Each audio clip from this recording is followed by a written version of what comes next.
Hello, and welcome to another episode of Boundless Body Radio. I'm your host, Casey Ruff, and today we have another amazing guest to introduce to you now. Matt Marney is a personal trainer, Pilates instructor, and meditation teacher with over 20 years experience in the health and fitness space and 10 years teaching other trainers. In his time spent educating personal trainers and movement teachers, he realized there was still too much misinformation in the health and fitness world. His mission is to strive to find the best and most correct information in the industry and to share it with the people he coaches. Matt is the host of the Matt Marney Fitness Show podcast, which has over 50 episodes and has recently been nominated for an award for the best fitness podcast in the UK. Matt's unique skill set and experience shines through in the podcast as it covers a broad range of topics, all designed to optimize the present moment and maximize your future potential. Matt Marney, what a pleasure it is to welcome you to Boundless Body Radio. Casey, thank you for that intro, my friend. And I love the fact that you're just sitting there in lotus position. I absolutely love it. The fact that you took that beanie off, you put a baseball cap on, you crossed your legs, and bang, away you go. Amazing. Great to be here, my friend. Great to be here. One of the best parts about being a trainer, you probably appreciate this as well, is you basically get to wear pajamas every single day, which is great. And it's funny, like the pandemic kind of forced us inside and changed our behaviors and habits. And it's funny, like the behaviors that kind of stuck, like this was like my temporary podcasting area is just sitting on the floor. And I've been doing it ever since. The kitchen table that I normally use to like eat my meals is where I keep my laptop. And that's where I do all my like desk work. It's weird, like all the things that weird behaviors that stuck during the pandemic. So strange. You just look so comfortable. I wish the listeners could see you. You look comfortable, and your comfortable demeanor and posture has just put me at ease as well, sir. Oh, that's great. That's great. That's awesome. Well, that's great. I have actually listened to you in a recent podcast talk about the benefits of sitting on the ground, which I absolutely love.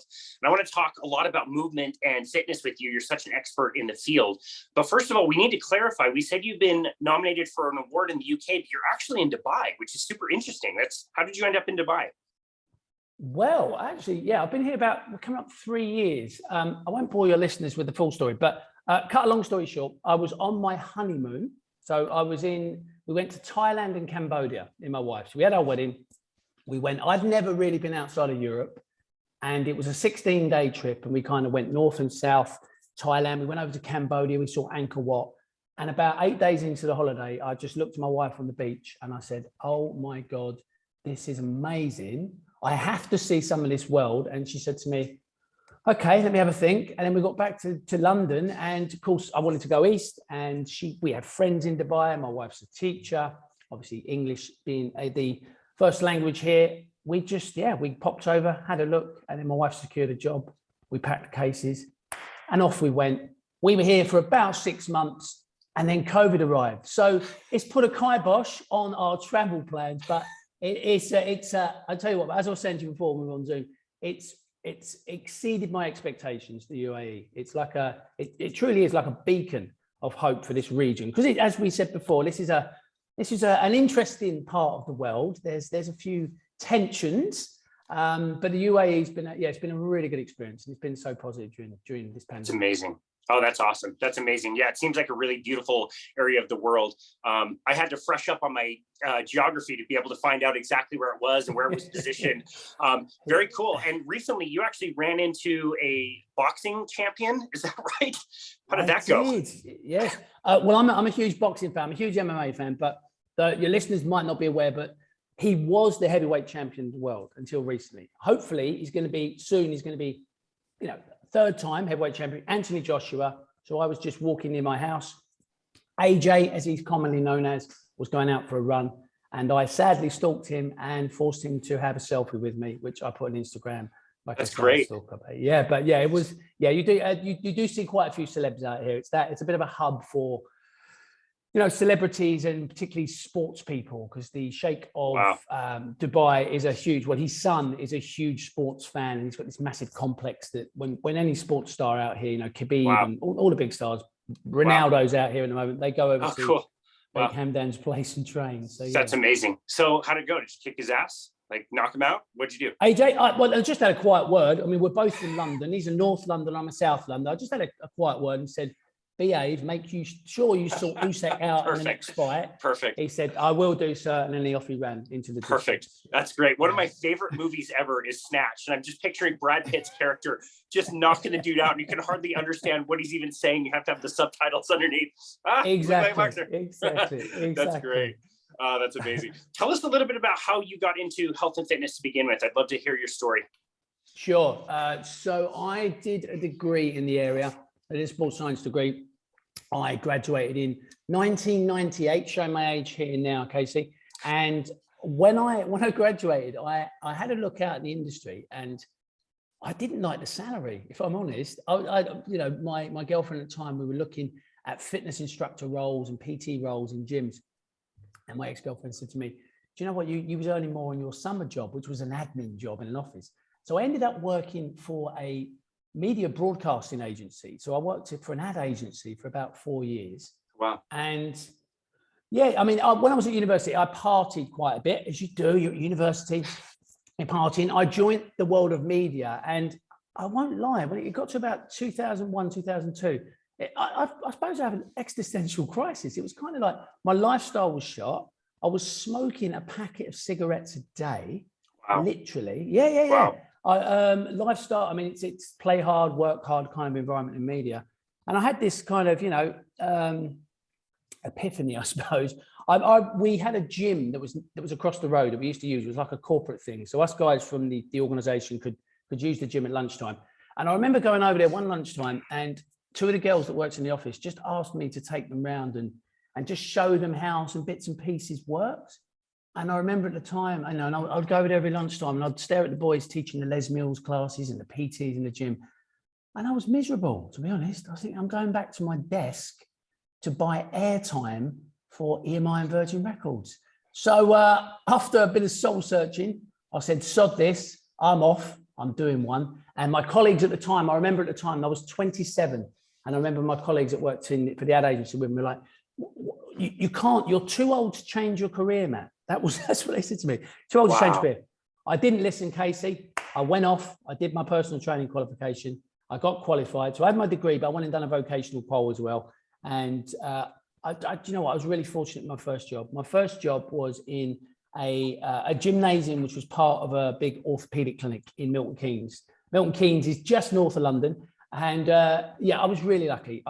This is a public facility. So you had all the, personal training, fitness instruction, but because it was part of this huge orthopedic clinic, there was obviously the rehab option there. So I started working there. They made me manager, actually. One of the managers left, and they made me manager probably within 18 months. And I was just lucky. I had a really accommodating boss, a guy called Dr. Simon Petridis, and he just, any ideas he had, he'd go, okay, Matt, there's the funding, go off and do the training, but make sure you implement it. So I spent 12 years there, and I'm probably a bit like you. I get bored easily. So I was running community-based schemes, I was running exercise referral schemes. So an exercise referral scheme for your listeners is just a 12-week course for people with chronic conditions. So got involved with that early. We run stroke rehab groups. We had functional restoration programs, kids weight management schemes. So, I did all the personal training stuff. Yeah, it was great. I taught all the fitness classes you can imagine. I can grapevine with the best of them, Casey. So I did all that. And then I met my wife, actually. And I met my wife, and that was the reason I kind of left Milton Keynes and went to North London. And that's where I was prior to coming out to Dubai. So, I love the industry. I've been involved in the education side now for 10 years. I suppose how do I clarify? You introduced me lovely at the beginning. I'm a personal trainer now. I'm a Pilates teacher. I'm a meditation teacher. I run a corporate wellbeing company here in Dubai, and I love doing stuff like this. I've got my own podcast, and I get to speak to people like you in lotus position with baseball caps in Utah. There you go. I love. There you go. That's me in a nutshell. Love the fitness industry. Love helping people. Love learning. So I'm in a great position to kind of, what we talk about purpose, don't we? Putting your foot out of bed in the morning and actually going to do something that inspires you, something you're genuinely interested in. That's me. As long as I've got a cup of tea, I don't care. Do you know what I mean? That's amazing. That's amazing. Got to represent the UK and Dubai. That's great. No, what an amazing experience. It sounds like you have such a varied experience and have worked with such a diverse, a population of people. It's so cool that you've been able to do that. And I couldn't agree more. Like like my experience when I became a personal trainer, I was in college studying architecture, and I knew I wanted to be an architect, but I joined a gym and watched the personal trainers and saw them doing heart rate training and lifting weights and things like that. And I just thought, like, I don't care what I make doing this. I'm going to go do that. That looks like really fun. And 15 years later, I'm still doing the same thing. So I totally agree with you about like following your passions. Because of your experience and everything that you've done in your career and your podcast, you're just such an expert in movement and fitness. I wanted to have, kind of a deep dive discussion into movement and fitness and some of the misconceptions. You're also really, really good at sniffing out some of the, the bullshit and the misconceptions out in the fitness world, like we said in the introduction. So generally speaking, when somebody wants to get more fit, they want to get healthy, maybe they've gained 20 pounds during the pandemic or whatever, and they want to do some type of program. Typically speaking, most of them will start to think they need to eat less and move more. And maybe they'll join a gym, they'll start to run on a treadmill and burn lots of calories. Can you maybe tell us, in your experience, why that might not be the best advice they could be given? Yeah, no, it's a typical thing we face. Actually, the first podcast I ever recorded, and it's sad in a way, isn't it, where people are drawn to these states. It's all about weight loss and fat loss. The first podcast I ever recorded was I Want to Lose Weight and Get Fit. It was a solo podcast. Now, people are drawn to it because they think I'm probably going to give them the solution to, how to lose weight and get fit. But the whole purpose of the podcast was really about that there are lots of reasons that you might join a gym. And if you're going to have a goal, it needs to be smart. I mean, smart goals are kind of, people throw them around, but it's one of the first things we teach on PT courses now. So if someone comes to me and they say, I want to lose weight, first question you have to ask is how much and by when? You then have to kind of understand what their reasons and motivations are for losing weight. And yourself, you've been at this 15 years, that, quite often our role as fitness professionals, personal trainers, is to almost educate the clients in terms of, establishing what can be established by moving regularly and maybe modifying your nutrition. I've kind of gone off on a side track. Going back to what you said, so that eat less, do more mantra, which we kind of churned out for a long time, it's flawed for a few reasons. I mean, I like to steer people when it comes to nutrition. I'll say, look, yes, you want to reduce body fat, right? You need to create a caloric deficit in some description. And I know macronutrients and nutrient timing come into it, and it can be complicated, but fundamentally you've got to find a calorie deficit. And there are lots of different ways to achieve that, and that depends on the individual. So for me, if I'm working with a client, rather than saying, I don't want them to be eating less, I don't want them to feel like they're being deprived. It's like, you still want your 3 meals a day, you might still want a snack, but maybe looking at, higher nutrient dense, lower energy dense foods, and it's that boring thing people hear is like, eat more vegetables, low calorie dense foods. Yeah. Eat more vegetables, get some lean protein in. So the nutrition side is kind of, and I know it's a minefield, the nutrition side, but that's kind of where I steer people. But in terms of weight loss, I suppose the biggest one is using cardio as a means to lose weight. I don't know if that's something you've experienced, Casey, but a lot of people assume it is about burning calories. And I say to people, look, cardiovascular activity is fine. It's a tool that you can use that can help you achieve a calorie deficit. But if it's your only means, so if you're using cardiovascular activity as a means to lose weight, you're setting yourself up for failure. And people look at me and go, well, why? I'm burning calories. I say, well, so I always cite this. I always say to someone, okay, so they say roughly you'll burn between 60 to 100 calories, right, running 1 kilometer. All right, let's say 100 calories. An 80 kilogram to 100 kilogram man will burn 100 calories running 1 kilometer. They go, okay. I say, so you're at the start of your fitness journey, building up to a 5K might be a goal. So when you run a 5K, you're burning 500 calories. And when people hear that, they go, oh, okay. So I say, okay, so it's not an exact science, you know this yourself, but we always spout 3,500 calories per week equates to 2 pounds roughly of body fat. So to get that, you do the math and you go, so if you're just using cardiovascular activity, you're going to need to run a 5K 7 days a week to burn 2 pounds of body fat if you don't address the energy going down your neck. So I don't want to do that. No, exactly. But that was a long-winded response. But that's normally my take on this, the whole cardiovascular activity. I mean, there's a whole range of benefits from doing cardiovascular activity. And there's, cardiovascular health. There's, blood pressure. There's all this stuff. And there's also, if you do cardio regularly, you have more energy. You have more energy. You move more. That NEAT acronym, non-exercise activity thermogenesis. 15% of your calories expended during the day are from that. So this is another way for me to encourage people to do the cardiovascular training. You'll be fitter, ligaments and tendons adapt around joints. You're able to move more during the day. Sure. Yeah, but one thing I think people don't really understand is if you're running a 5K every single day, like you're right, like that's a tool. That's great. I would encourage that as well if somebody wanted to do that. But the more you do something, the more efficient you get at that certain thing. So what was burning a lot of calories initially might burn less and less and less calories the more you do it. Is that what you've experienced with your experience?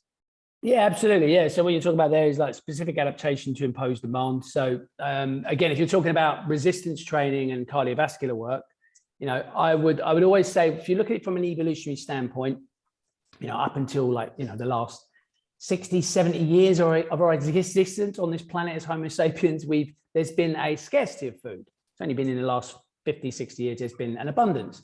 So the body is always trying to preserve energy. So yes, if you go for a 5K every day, you'll probably end up injured. It's quite boring. Your cortisol levels will be through the roof.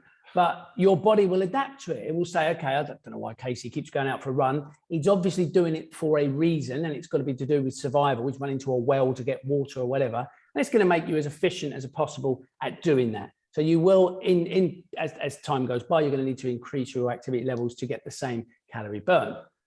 Take something like weight training, resistance training. There's whole books written about this. But, if Casey goes out every day and he goes to the gym and you're lifting weights, your body has no idea you're in a gym. It doesn't know. It just thinks, for whatever reason, Casey keeps lifting heavy things up. It must be to do with survival. He's building a camp. He's doing whatever. And again, what will the adaptation to that be? The adaptation was you will get stronger. So you are able to manage that activity more efficiently. If you get stronger, you can put more weight on the bar. If you put more weight on the bar, load, volume goes up, more muscle mass, stronger ligaments, stronger tendons, less risk of injury, higher resting metabolic rate. So cardio and weights, absolutely great. They work together. But if I had to pick one and it was about long-term body composition goals, I would pick resistance training all day. Yeah, that's beautiful. I'm so glad you brought that up. And all the other side benefits are so important too. Like you mentioned, ligaments, tendons, bone density. I don't think people realize how many benefits you get from lifting heavy things. And you're right. If I had to choose one or the other, I would choose the strength training. And it's difficult initially because somebody can say like, well, when I get on the treadmill, I can see the number on the treadmill that says I burned 500 calories. I did a workout. It was really hard. I burned 500 calories. I can leave the gym. I'm a hot, sweaty mess, but I know that I burned that many calories. And it's like trying to convince people like, okay, like, would you rather burn 500 calories in a workout? Or would you rather teach your body to do what you said, increase the resting metabolic rate so that you're burning 500 calories more every single day just being you? Like, which one would you rather have? And I think when you put it that way, most people would say like, well, yeah, I guess that's a good point. You want to just burn more calories being you every single day, getting stronger. Exactly. Your basal metabolic rate. So just, the amount of calories, the amount of energy that your body consumes during the course of the day, 65 to 70% of it is literally just existing. Just if you got up in the morning and just sat and watched Netflix all day, there's your basal metabolic rate. And that normally makes up 60 to 70%. So if you can increase that, another analogy, it's a simplified analogy, but, I say to people, look, do some resistance training, build a bit of lean mass, and your engine, the size of your engine has increased. And when you are out walking around a shopping center or you are then doing your cardio, you will then burn more calories. You'll burn more calories at rest. You'll burn more calories when you're moving around the world. Yeah, that's great. And don't knock watching Netflix all day. I could watch Ted Lasso all day, every day for many weeks and just keep that resting metabolic rate exactly where it is. Now, you do know that Ted Lasso is massive in the meditation space, in the Buddhist world.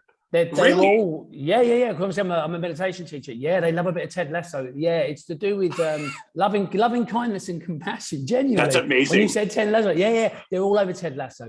Full That's amazing. Season 2 wasn't. I'm looking forward to season 3. Season 2 had a bit of a dip in it, but it picked its. It went a bit weird, didn't it? There had these two episodes there was where one weird episode for sure. Yeah, but we'll they obviously got carried away from the success of the first series, but yeah, they went back to basics towards the end. But very big in the British world, Ted Lasso. Yes, I love that. That's great. I will be very mindful next time I watch it. That's great. No, man, it's totally true. I had the privilege of using a metabolic cart for most of my career, where we could measure resting metabolic rate, and that's what I did. And it was just amazing how dynamic that number could be, and how much your lifestyle could change that number. Like, we would have, I guess, like a normal range for somebody's age, height, weight, and gender of how many calories they should be burning when they were at rest.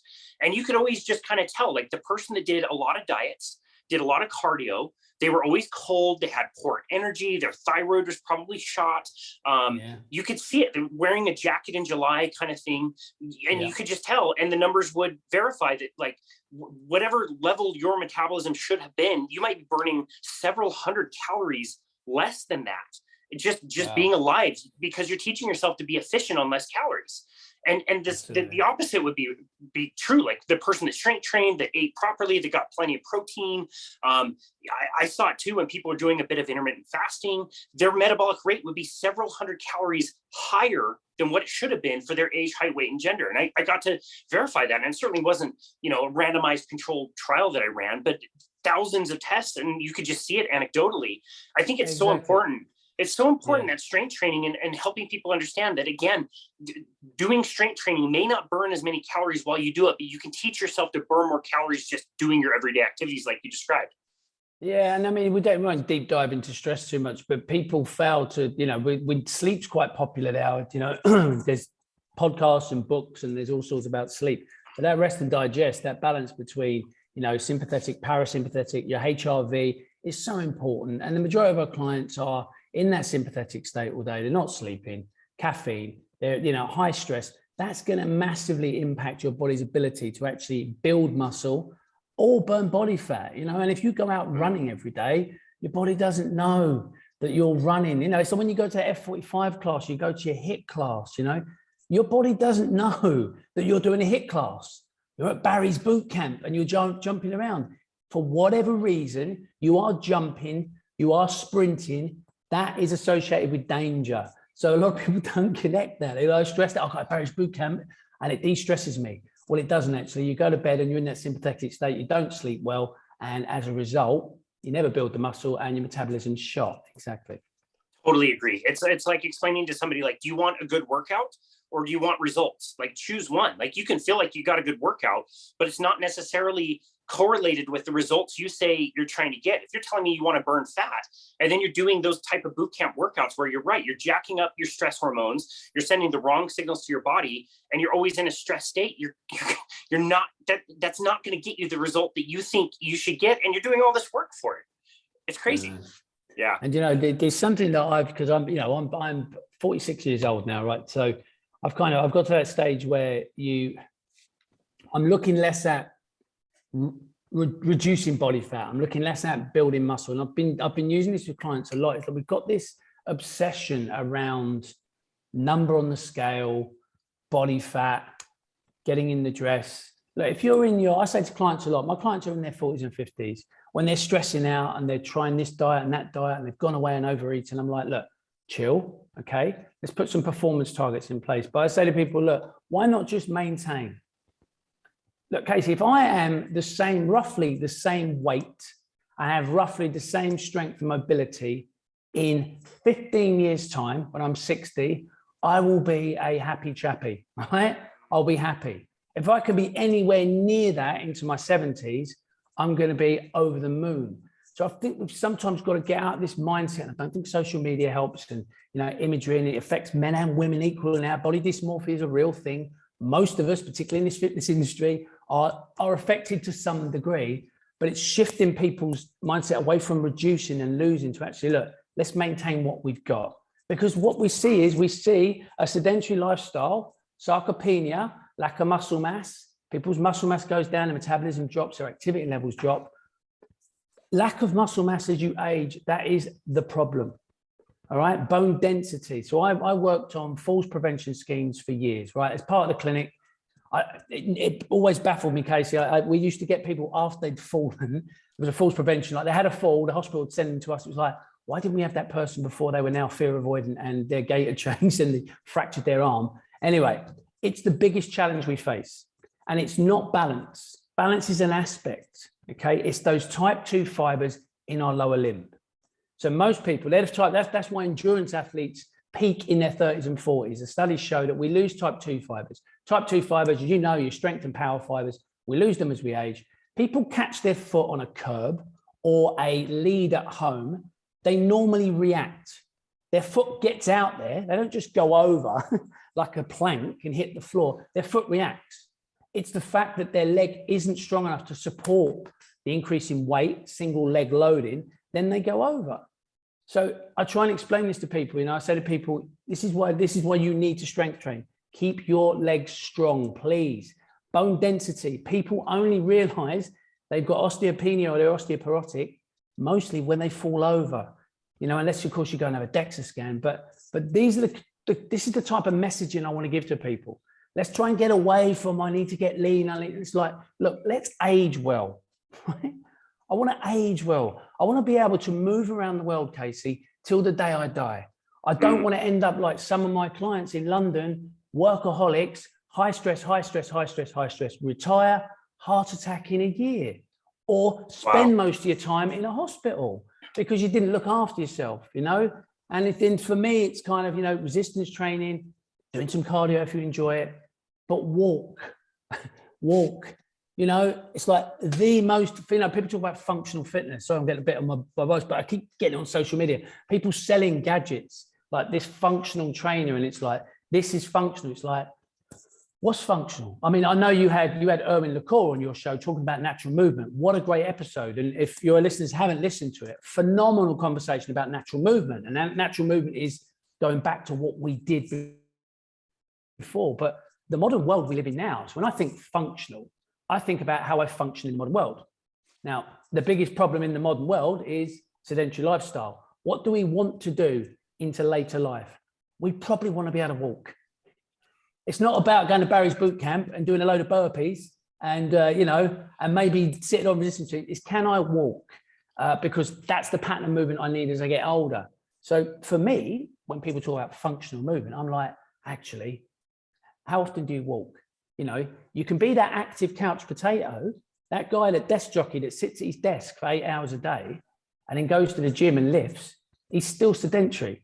He's still not getting all the benefits of gait cycle.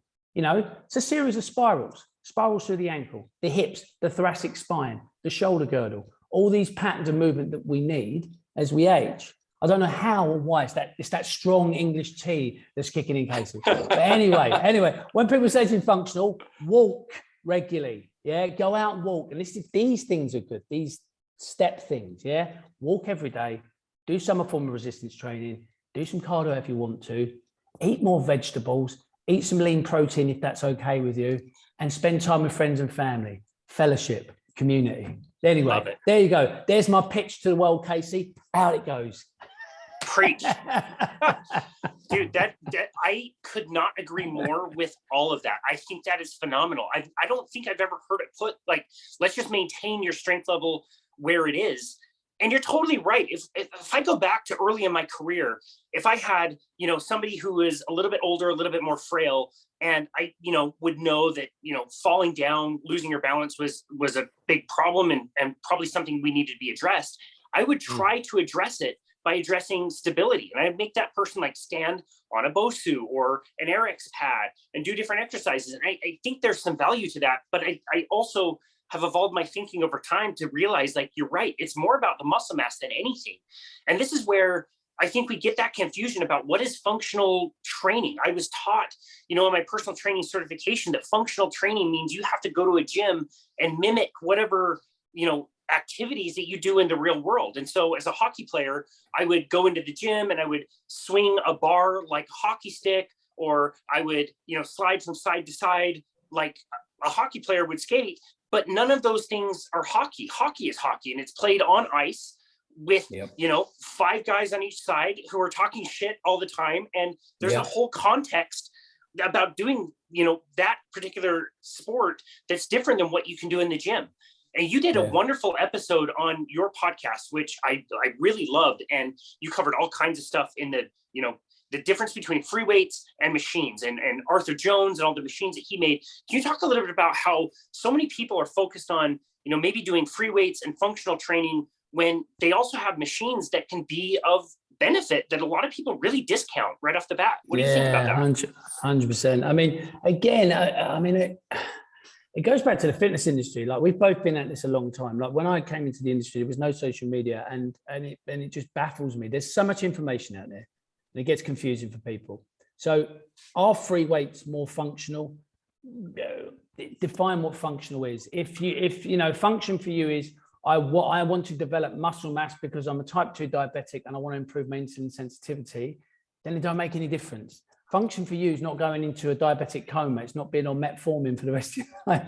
But anyway, going back to the machines. So I think they both have a place. Machines are definitely a place for people to start. Beginners, I would always say, start with machines, because, you know, people feel confident, their range of motion's taken care of, that's fine. And then you can move across to free weights. What are the benefits of free weights? Well, obviously, you know, whole body experience, stabilizing the core as you lift. There's all this stuff. I mean, there's the arguments that there's, you know, obviously a bit more risk of injury with free weights.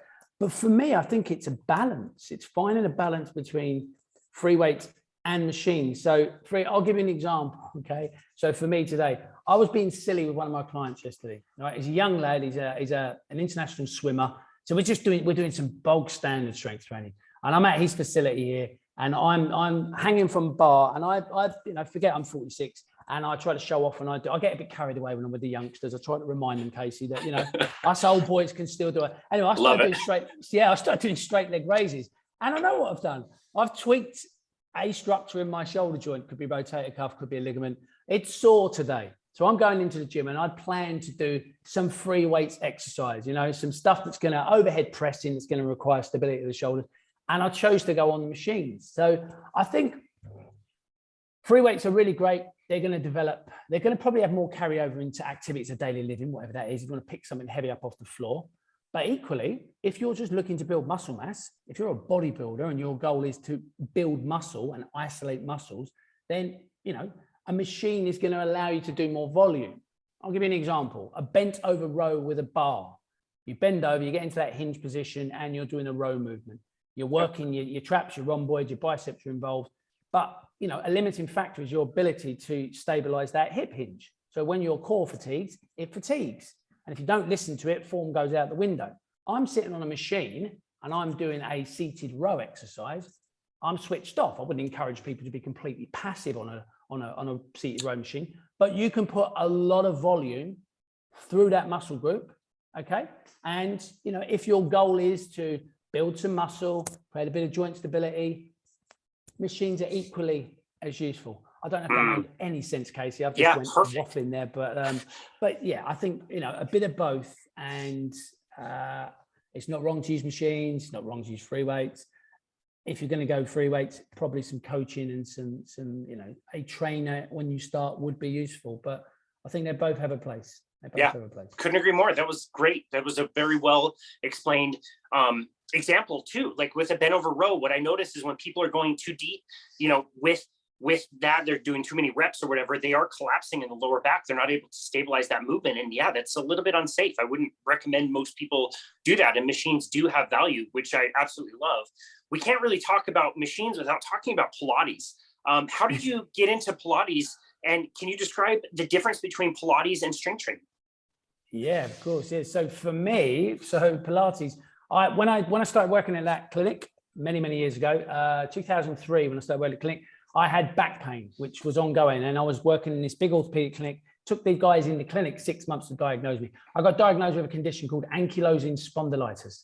It's a mouthful. It's called, we called it AS. It's an autoimmune condition. It manifests as rheumatoid arthritis. So as a result, I've learned to manage pain, etc. But Pilates was just pretty much part of my rehab, you know, spinal mobility. So we had classes in the clinic. I'll be honest with you, Casey, I used to teach all the fitness stuff, jump around, and I'd walk past the studio and look in at the people laying on the mat, lifting their arms and legs, and I think, lazy buggers, what's that all about? Until I went into a Pilates class and I realized I couldn't sit up straight. So I started as rehab, really, body awareness. And then, obviously I became a teacher and took it from there. In terms of the question was the difference between that and strength training. I suppose, so again, like the Pilates world, without getting into too much detail, is quite polarized at the moment. It's really interesting because nutrition was always the minefield. Whenever I was teaching PT courses, we do a nutrition model. I would go, now, let's have some classroom rules before we start. We've got to behave here because, people get a bit heated about nutrition. And it always has been. And that's why I don't really dip my toe in on social media. I kind of observe. But the movement world, Casey, I think it's just a reflection of life. Like politics is polarized, and even the movement world is polarized. So traditionally with Pilates, you've got the classical crew that, descendants of Joe, and I won't bore your listeners with all the history. If they want to know more about the origins of Pilates, read Caged Lion by John Steele. He was a student of Joe Pilates. It's a fascinating insight if you do Pilates and you want to understand a bit more about the history and why Pilates looks the way it does today. So you've got classical and contemporary. So classical is your very exercise specific, 34 mat exercises, specific exercise in the reformer. This is how you do it. Don't touch it. This is the method. And then you've got, like anything, you've got the contemporary Pilates, which has now evolved and grown, and people from all movement practices, physiotherapists have got on board. So Pilates in itself. So when someone asks about Pilates, the reason I've gone into that long-winded ramble about Pilates is when you ask someone what Pilates is, you could get lots of different answers. I think you have to be clear. I have to be clear about that as a Pilates teacher. Is like, what if you said to me, what is Pilates? And you're two Pilates teachers here, you might get a completely different answer. And there'll be some, confirmation bias involved. My background is rehab. I come from an orthopedic clinic, whereas someone who's an ex-dancer will have more of a choreography, and it's all about gestures and shapes. Anyway, your original question, Casey, which was the difference. So Pilates is, I suppose, you could call it strength training. Mat work is using body weight is your primary load. If you move into the studio, so you've got a set of equipment, you have a reformer, a Cadillac, a barrel, a chair. This was what Joe used to use in his gym. It was called Joe's Gym back in the day, Joe Pilates. On the equipment, you have spring. So springs act as loads. You can add load in the studio environment. Obviously, with the mat work, it's just, it's gravity, it's body weight. The nice thing about the equipment in the gym is the springs actually get heavier as you go out. So the strength curve is slightly different. That's what I find quite interesting about using the reformer. Strength curve is reversed on a lot of exercises, and the spring and load give you support.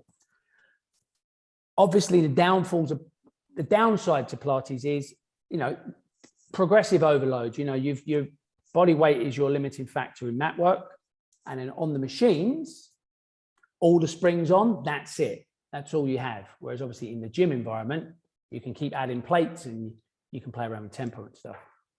In terms of where I feel Pilates sits, I think Pilates is amazing it's an amazing framework for movement. This is just my opinion. In case there's any Pilates police out there, because they exist, Casey. The Pilates, they're out there, and if one of them gets hold of this, there'll be comments. But for me, it's an amazing framework for movement. So the way I experience Pilates and the way I use Pilates with clients is, it's amazing at creating better sensory input. And what I mean by that for your listeners is sedentary lifestyle, desk jockeys, sit all day, 8 hours a day, 20 years. Don't move all the joints in your spine. You don't fully move your shoulder girdle, your hip joints, your ankle joints, your feet. Every joint in the body, every ligament, every tendon has proprioceptors, mechanoreceptors, feeding information back to the brain to say, this is the virtual map of the body I have. And obviously, if you don't use a joint for its full range, the nervous system will not permit range of motion there. It doesn't feel safe. So Pilates is an amazing framework for mapping joints, improving body awareness, So giving people an understanding of what their thoracic spine can actually do, Wow. isolating it. It works perfectly for that. You know, classic is golfers. The amount of money I've earned through golfers over the years, you know, you've got people that sit at a desk all day. I laugh. Some of my friends laugh about this as well, but they sit at a desk all day in that collapsed forward head posture. I don't need to go into too much details. Most people can visualize that.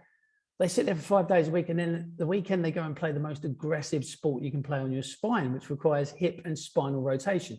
They have no way to do it. The body will compensate, and people get injuries as a result. Anyway, I'm rambling. Well, what I mean is Pilates is a fantastic framework to create body awareness. Yeah, mapping joints, giving people better kinesthetic awareness. And then I feel it's a perfect platform to then move into the weights room. You respond better to cues. You understand the lumbopelvic hip complex. You understand that you can posteriorly and anteriorly tilt your pelvis. When your trainer says to you, okay, I want you to get under the bar and you're going to deadlift, okay, laces under the bar, as you hinge, shin goes towards the bar, and then you cue, lift your sternum, thoracic extension, they have that map, they understand that cue. So Pilates is, for me, as a Pilates teacher and personal trainer, I find I use tools from both areas. And wow. Pilates is very useful at doing that. Wow. Yeah, that's amazing. This is going to be so embarrassing. But Bethany, my wife, has been certified in Pilates for 6 years now. 20 feet below me sits a reformer, the full mat, the full tower. A chair is on the way, is coming for equipment in our home gym that she trains people on. And I just look at it as some really expensive thing that I shouldn't touch at all. I don't even go in the area as much as I can avoid it. And it's funny, Bethany was really classically trained as well. It was a training that was like, you do it this way. There's not any other way to do it.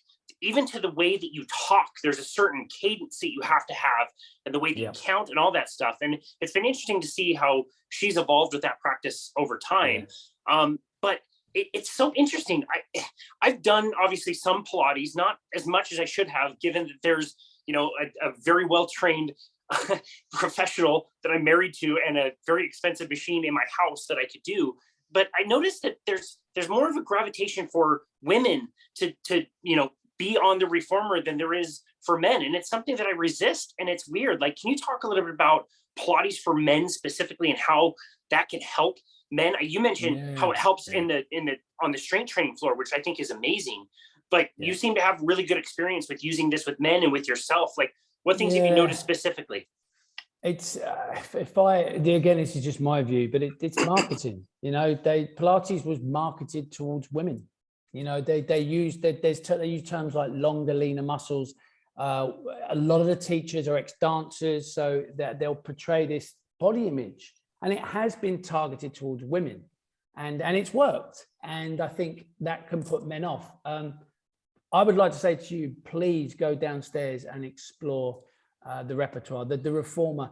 I mean, for me, a lot of guys, we struggle with hamstring length, all right? And that can impact on an RDL, that can impact on your squatting ability, deadlift, whatever you want to do in the gym, overhead work. There's something on the reformer called feet in straps, and you can put your hands in straps. Now, I was talking about mapping joints earlier. So, and this is where stretching, you can stretch a joint, it's fine. You might get additional range of motion for a time being. But if you don't load that new range of motion, the nervous system's not going to permit. I mean, have you heard of Z Health? They're an American company. I don't Dr. think Eric so. Cobb. No. Phenomenal, right? So it's functional neurology. Yeah, check it out. And then your listeners should check out some of this stuff, especially if they're into movement. So Dr. Eric Cobb, chiropractor. So the two of the guys I work with for a training provider out here, two very bright individuals. They're master trainers for Z Health. So they went through all their training. They're master practitioners. And I've just been exposed to this world. This is, for me, this is my point about Pilates is, Pilates is a great tool, but don't limit yourself. Like, we're movement teachers. I say when I'm doing Pilates teacher training, I tell students on the course, you are movement teachers.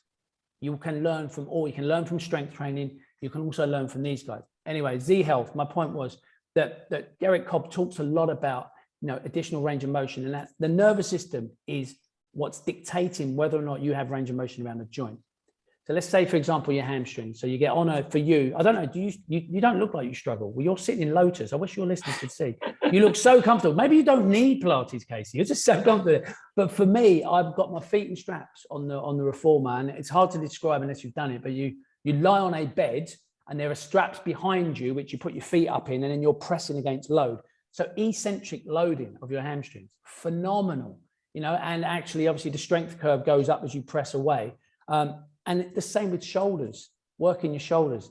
So my take for you, Casey, is I want you to get on that reformer and get on the Cadillac. Seriously, you'll experience it in your body, and it will carry over. And then let your listeners know that you've been on it.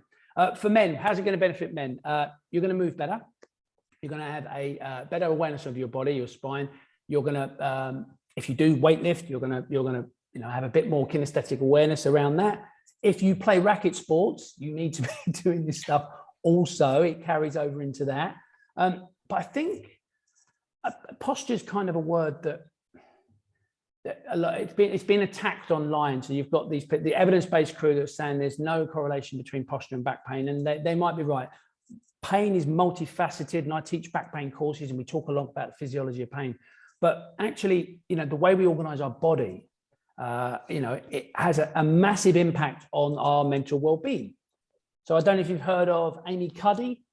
So Amy Cuddy is, she did the second most popular TED talk of all time. Yes. 30 million subscribers. So Amy Cuddy talks about body language and the way we carry ourselves. So there's all these benefits. So, from improving your posture, you're going to actually be you're going to be happier. Your blood work's going to improve. Stress levels are going to drop just by organizing yourself a bit better. By having more awareness around your posture and how you organize yourself in front of a computer, your breathing mechanics will improve, and your listeners will know all about that because you've had a couple of big hitters on. You had Mr. McEwen and you had Mr. Nestor on your podcast. So So when people say to me, it's not back posture and back pain are not linked, I'm saying I don't care. This is evidence proved that it's going to improve your psychological well-being, and your breathing mechanics are going to improve just by organizing yourself better. So breathing, mental health, awareness of your spine, and it goes back to this thing I said earlier, like you want to move well, you want to be able to walk well, right, for the rest of your life. That's pretty much what you want to be doing. I don't care if I can bench press my body weight or 2 times my body weight when I'm older. If I want to go out with people when I'm older, I want to be able to walk. And you need that articulation through the foot, through the ankle, through the hip, through the spine, through the shoulders. The modern world, we don't do that.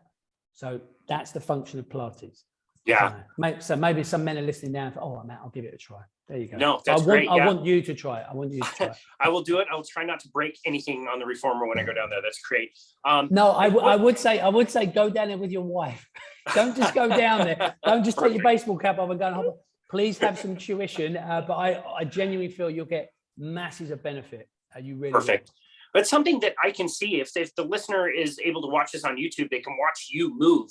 And there's a certain grace that you have when you're moving and explaining these things. And I can tell how excited you're getting, talking about these kinds of things. But there is a certain amount of again, like grace of movement. And I was fortunate enough when I started doing yoga, what I was doing when I was practicing yoga is getting from one posture to the next posture, and then to the next posture, and then to the next posture. And the person that really helped me understand yoga was like, no, the in-between space, you need to put some awareness when you're transitioning from one pose to another pose. And it's not just about getting to the destination. It's about the journey of movement from one area to another. And I think Pilates is such a good tool that can do the same thing, is coaching that movement that's fluid and smooth, and how that carries over into real life. That's something you must have noticed.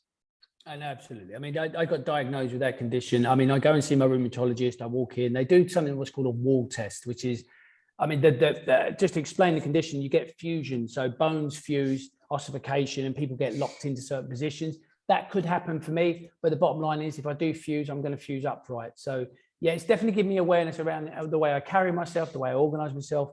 And I've also found, if you've got any coaches that listen, I've noticed that Pilates teachers, so when I do personal training exams, something I notice is if someone's a qualified Pilates teacher, their eye for alignment and movement is amazing. You can just tell a Pilates teacher a mile off when they're coaching someone in the gym. But equally, if you've got someone who's worked in the strength environment, done any personal training, and they're in a Pilates environment, you experience one of their classes, you'll see volume, you'll see load being challenged. I will, it's a big downfall of Pilates. It's all about flow. For me, it's about, I will chuck in sets and reps. So strength training and Pilates, they go together. But fundamentally, for any of your listeners, if you like yoga, do yoga. It's about adherence. Just find something that you enjoy, experience it, and do it regularly. Yeah, I love that. That's great advice, and something that I noticed as well. Tell us a little bit about your podcast. Like we mentioned in the introduction, you actually got, you're up for an award. Best fitness show in the UK. That's amazing. How does it feel? Do you know what, mate? It was nice to be recognised. It was obviously a listener had put my show forward to be nominated. Look, the podcast was, I've listened to podcasts, great podcasts like yours, by the way, for years, right? When I was traveling around London, going to clients, going to courses, teach courses, I'd be on the tube, I'd be listening to podcasts. Lockdown came here. It's quite harsh when it started here. And I, a lot of time to reflect, all my work started, I was meditating a lot, and I thought I'm going to start a podcast. The podcast is exactly like yours. This is why I agreed to come on your show, because I looked through and listened to some of your episodes, and it's just like, I'm just a fan of health and well-being. I like to learn. I like to have my paradigm challenged. I like to have my paradigm shattered. And the podcast is just a great opportunity for me to sit in front of people that are brighter than me and chat to them about stuff like gut health, talk to endocrinologists. So for me, the podcast is just like, there's lots of meditation there because I'm a huge advocate of mental health. Meditation has changed my life, but there's nutritionists. I mean, I've got you on the podcast coming up soon. I'm looking forward to that chat. In actual fact, I told my reformer class this morning, because they love to talk about nutrition. It's like lighting a fuse, isn't it, nutrition? I mentioned it, and the whole class went out, and I was like, by the way, I've got someone on from Utah. And I was like, oh, Utah, that's exciting. I said, yes, it's a state in America, if you don't know, and they haven't got an NFL team, which I didn't know. There you go. But they're looking forward to Casey Ryan Ruff as well. Is that your full name? That's my full name. That's the name that my mom would say when I was in trouble. It's all three. It's phenomenal, right? So as someone who's called Matt Marney, alliteration, right? My friend always bangs on it. Matt Marney, yeah? Casey Ryan Ruff, the alliteration at the end is like Casey. I love that name. That's your full name. Amazing. Thanks, and I told them this morning, I said, I've got Casey Ryan Ruff on the show. And one of the girls went, that's a good name. I said, yes, it is actually, isn't it? A very good name. Yes. That's funny. That's funny. That reminds me of the most embarrassing moment of my training career. Was the very first day I was a personal trainer. I trained a guy named Lorenzo, and I asked him, I was so nervous. I was like, wow, Lorenzo, that's an interesting name. Where'd you get that? And he was like, my mom. I was like, oh. Took credit for the name, and I didn't give myself that name, so I can't take it. Oh, no, it's a good name. Casey Ryan Ruff. Yeah. And the fact that it's spelled, your surname is spelled R-U-F-F, isn't it? That's right. Yeah. Scottish, I believe. Is it Scottish? I believe. Yeah. I think so. It's a good name. Casey Ryan Ruff. It's actually one of the first things when you reached out to me, I saw that name and I thought, that's a good name. I like that. Yeah, well, thanks, good. Man. Well, I really appreciate that. And I really enjoy your podcast and the guests that you have on. I love your format where sometimes you'll do a solo cast and other times you'll talk to other experts, like you said, in the field. I love the episode with Stephanie, who also has worked with metabolic carts in her career. And so what does it mean to you to now, take a medium that you benefited so much from and learned so much from, and now be able to do that yourself and share that with others? Yeah, no, I love it. I mean, the podcast it doesn't feel like work. When I sit here and have a chat to you, and I've met, so like you've done, I mean, the amount of content you put out, by the way, is phenomenal. I don't know how you can get that many content, but it's a credit to yourself. But no, I just love it, mate. I'm passionate about this industry. I love helping clients. I love inspiring, future fitness professionals. I don't take myself too seriously. The longer you're in the industry, like, for God's sake, I'm just a fan of well-being, longevity, and drinking strong English tea and laughing. And that's the podcast. I would like to think that the message is pretty consistent from my end. It's a pretty consistent message. And And the world is, Casey, Ryan Ruff, the world is full of information now, too much information. Yep. You know what I mean? The internet is full of it. And I think the value of shows like this is that people can tune in, find someone they resonate with, and like you say, hear from experienced people like yourself, just giving out good information. There's no right or wrong. It's just giving out good information, and hopefully if it resonates with one person, and that's the value of it for me, people email through and they've taken on board one thing a guest has said, you know, that's magic. So yeah, that's why I do it. Worth it. Yeah, that's amazing. When we were doing our discovery call, we were kind of talking back and forth about how we found each other. And I don't know that either one of us know how we came across each other, but it's funny, like when you find your people, you know your people. And I have just felt so strongly that way with you, that like your content really resonates with me, and it would be something that I would want to share with other people. And I really appreciate that, and really appreciate your message. It comes through really genuinely. It's funny, like you said. It's really great. I think it's empowering. It's empowering for people to think that there's many different ways of doing things. And yes, there's a lot of misinformation, but all of this health, fitness, nutrition can be done very simply. It might not be easy, but it can be simple. You don't need a bunch of gadgets and supplements and meal plans and all this bullshit that everybody's making tons of money off of a population that's totally confused and thinks that they're broken, when really they're just not getting simple, good information. You're so good at spreading that. I love that. The bottom line is, I say to people, look, if you're morbidly obese and your health is at risk, then you need to do something, right? You may need to lose weight. I know we talk about fat loss and weight loss. But if you're not, you know, try and reframe that whole thing around health and fitness. If you're in your 40s, if you're in your late 30s, 40s, 50s, it's like, say to yourself, okay, and you know, you're not in that category, that BMI category that puts you at risk of chronic conditions, flip it. Yeah. Your goal should be, I want to be in the same shape now in the next 10, 15 years, 20 years. That's a much more manageable goal, as opposed to crash dieting, beating yourself up, judging yourself, eating this, that, and the other. Just train regularly, walk regularly, keep your nutrition in nick, and community. Be around your tribe, be around people. Blue zone studies, when they look into blue zones and longevity, smoking and diet, it's there, but community is really important, you know, and we've seen that in the recent 2 years, you know, a lack of community and the impact it's had. So I just say, you know, do what you enjoy, do it regularly, eat loads of vegetables. If you ain't eating vegetables, eat more and smile a lot. I love that. Man, I absolutely love that. Well, I'm going to put you on the spot here. We got to about half of the topics that I wanted to talk to you about today, which means I want you back on another time, maybe in a few months, so we could talk about some of those other things. So again, putting you on the spot, would you be willing to come back on our show and discuss everything that we missed today? Casey, Ryan Ruff, of course I would. It's like being on a celebrity dating show. Matt, would you come back? Of course I would. The crowd go wild. They go wild. From South London would love to come back. And next time, it won't be a tea. It'll be a proper coffee.